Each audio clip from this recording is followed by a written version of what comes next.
Hello, I'm Joe Ferguson. This is my studio in Weston. I've been doing sculpture for 60 years or so, and if you'll follow me, we'll go inside.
I want to talk about starting this class, which goes way back, half a century or more.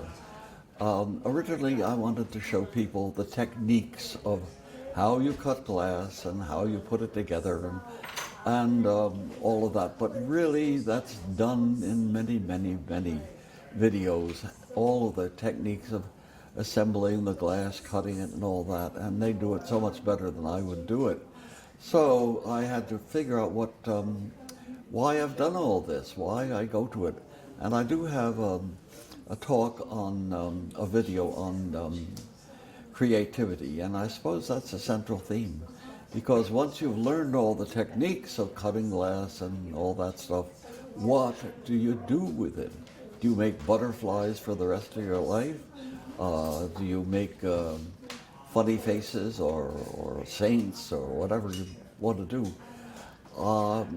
I really am interested in creativity. It's been, my life has been more or less creative life, and so I'd like to pass that on.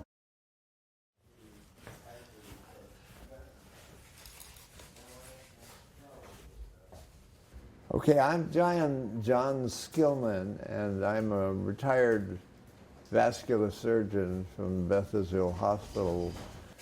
So I came here and started working in glass and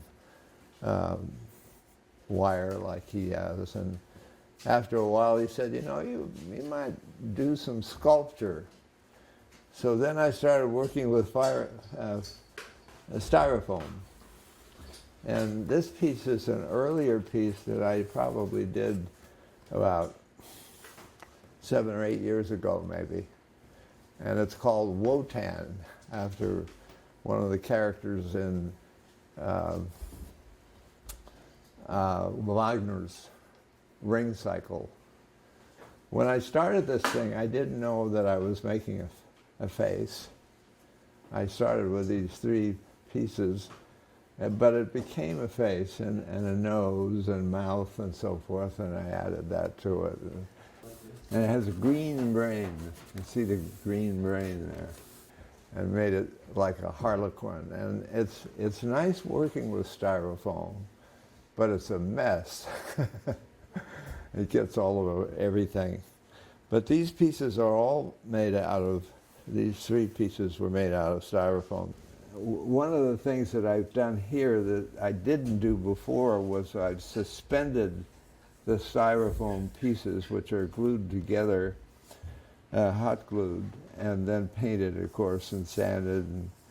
And the wires are actually holding the blue structure up, so that it's different in terms of its construction. Okay, and this one I call Whimsy. And the balls, I had this idea And I thought from this sculpture, I would make something that is where the balls emanate from the base rather than hanging down like they do in this sculpture. And the three colors are kind of three colors that are favorites of mine. This is John Skillman's sculpture. Here he is. It's made out of styrofoam and gesso, covered with the gesso and then filed. And this has been cast in bronze. I'm very happy to have it in my yard temporarily. What's so good about this one is that somehow he's managed not to escape from trying to be too literal and make the eyes, nose, and it's been very effective. In some ways it reminds me of Henry Moore's sculptures that just suggest the features.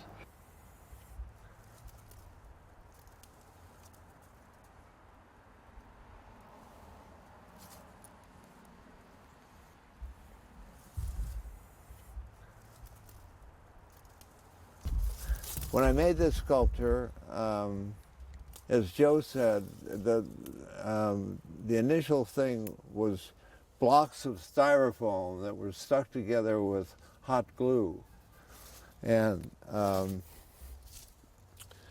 so I had to figure out how to get the two figures together. But it was a fun sculpture to do.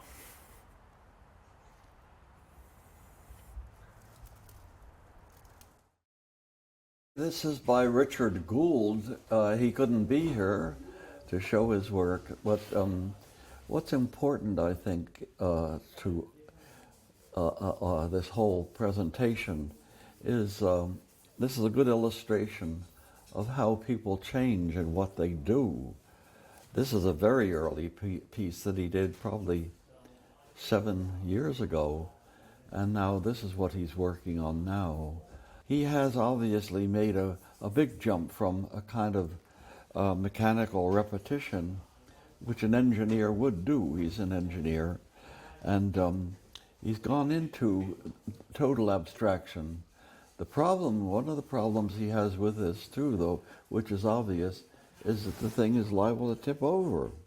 So you have to be not only conscious of the aesthetic, and sometimes you have to let the aesthetic of the object come out of its sense of balance as well, because it's important to have it stand up properly. And if you do have, it's like a plant.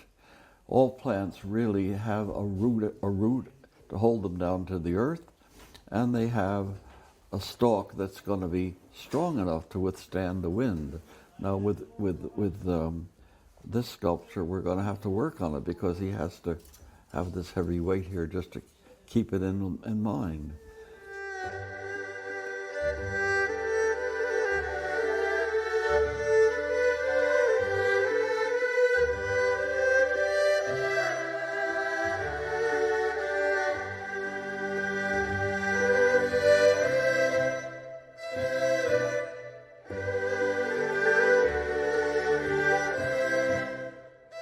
Idea too is that if they are encouraged in their creative aspect, the creative aspect of their life, the emotional aspect of their life, it opens a whole new field of a horizon of other possibilities, and they can build on those possibilities.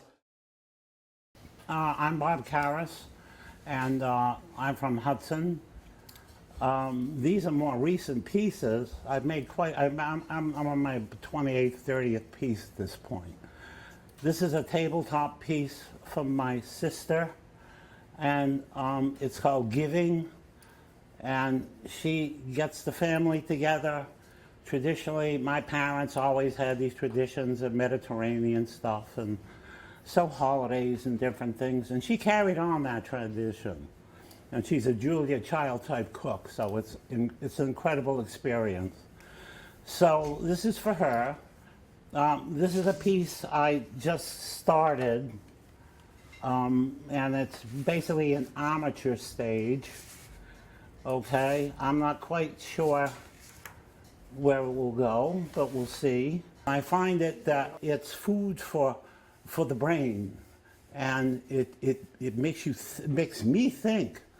And I can tell after I spend some time doing this that, you know, it can feel very satisfying, and I feel very alert. Everything you see here, it's remarkable how everybody just progresses. You know, you start from zero essentially, and you see the creativity just flow. Look along the bench, it's everywhere. And it's such a wonderful feeling. Joe inspired me in so many ways through my life.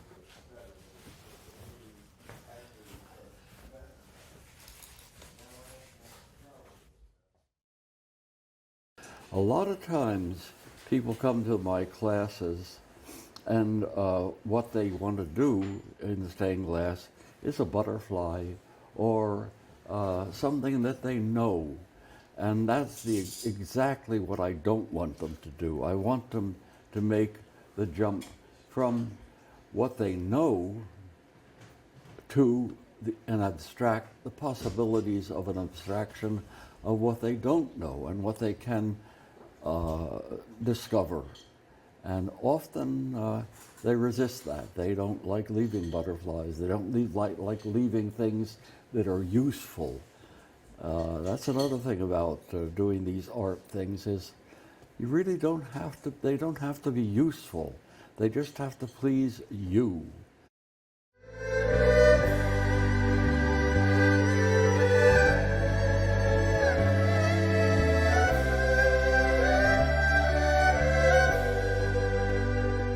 I'm Cynthia Chapra. I was a mechanical engineer. My first piece was this little guy here, which is called Angry Orchard because Joe likes to drink Angry Orchard apple cider. And I wanted it to be sort of like a tree. And Joe's like, you have to be abstract, but I have a hard time being abstract as an engineer. So, but I did make some little movie bits on it and satisfied him, and he gave me eyeballs to put in it because I think he thought it would be funny. And it is sort of makes it come together. So anyway, it was fun. I learned a little bit about soldering and cutting glass.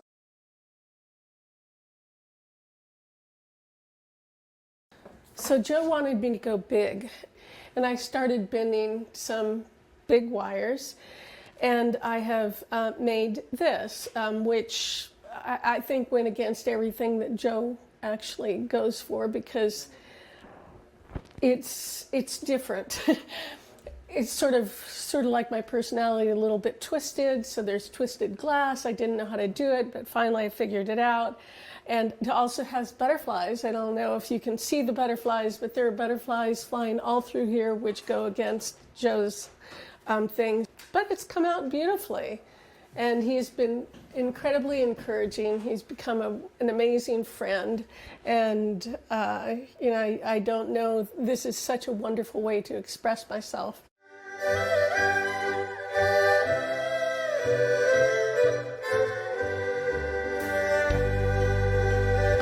Hi, I'm Yuko Kojima. I'm from town of Weston.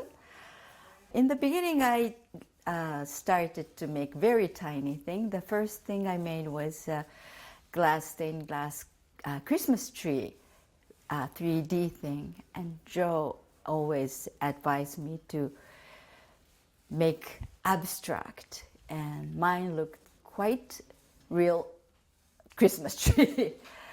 But I wanted to make something in the garden, so I drew one design. And Joe, just grabbed one wire and bent this whole big, I think first wire was this or this, and start from this. Okay, it's a big piece. And it's becoming bigger and bigger because I want to make it a little bit sturdier and a little bit complicated. And as he always says that the artwork itself is going to guide you. And I don't see any guidance. I didn't see any guidance. But whenever our art group members comes up and say, how about this line? How about this line? And giving me all the advices, it seems like it's kind of taking shape. I am imagining the Asian wind god's wind bag, so that it has a package kind of energy inside and about to come out. I hope I would like to reach some point someday to that point.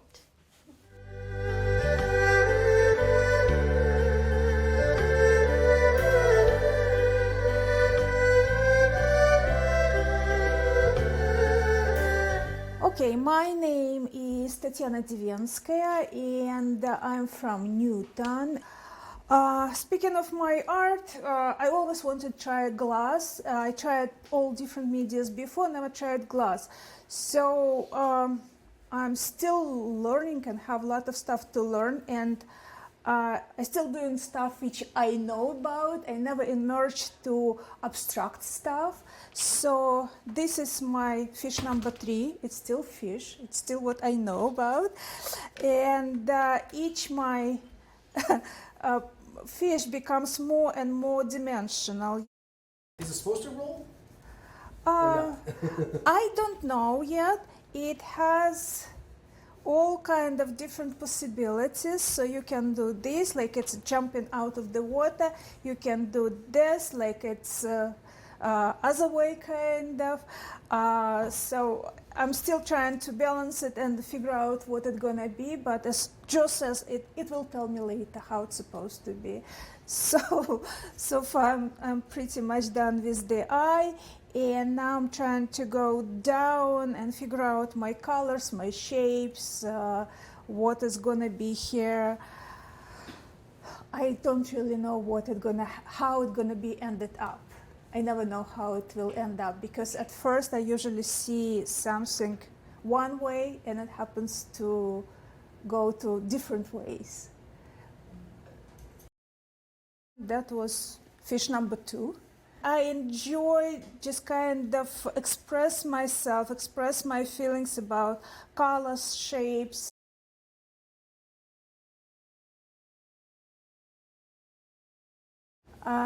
And again, that was a piece which was done by Joe's son, and that got broken, and I found a way to reuse it, and I love it. Like you see, it's dimensional, very much dimensional. So this is what I have here. And that was my previous job. It's a dragonfly. Again, not much abstract, but I love it.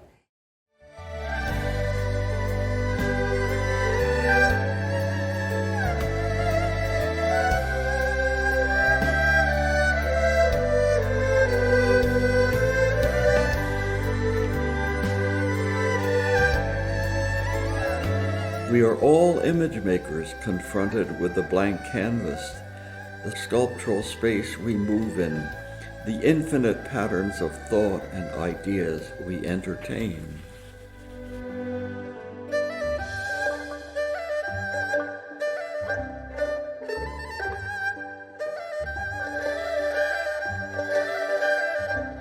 It's often said that art enriches our lives. But more than enrichment, I see art as essential to our existence and to the evolving of the human presence.